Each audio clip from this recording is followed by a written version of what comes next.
In our area have their own jail, but Middletown is an exception. Yeah, but city leaders there are looking at whether the cost of keeping it open is actually worth it.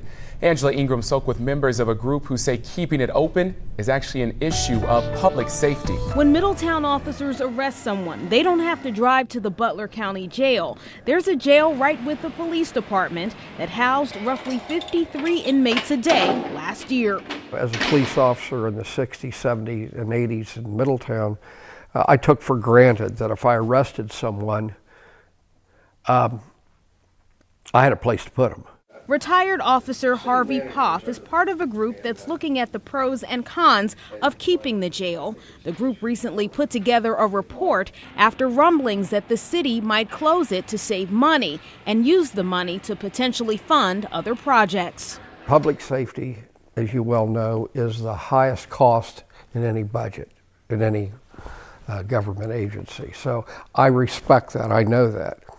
But for God's sake, shutting down the jail that's detrimental to our quality of life.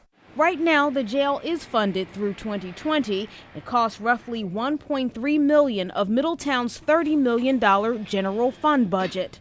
In terms of the citizens, I think that they've had a financial burden. I don't think they've realized the fact that we've been paying, sales taxes and supporting the county, and we're also paying, out of the local general fund to support it. Since 1977, the Middletown Division of Police has operated its own jail. It's right here at the municipal building. And the mayor of the city says it's one of only a handful of Ohio cities that has its own jail and doesn't have to rely on the county. Having those services locally is a benefit for the court system as well as the police department. Poff says closing the jail will cause wear and tear on police cars to transport prisoners to Butler or Warren County jails, and it takes officers off the streets.